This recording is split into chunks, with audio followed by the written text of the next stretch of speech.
In this guide, I will be showing you guys how to delete or close your Spotify account. Let's get started. First, launch your Spotify app. Make sure you have already logged into your account. Now click on the profile icon given at the top left. Navigate to the option settings and privacy. Now head over to the option account.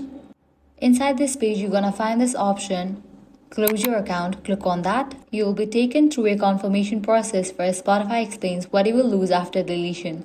Read all the information carefully. And if you are still sure, tap continue to close your account.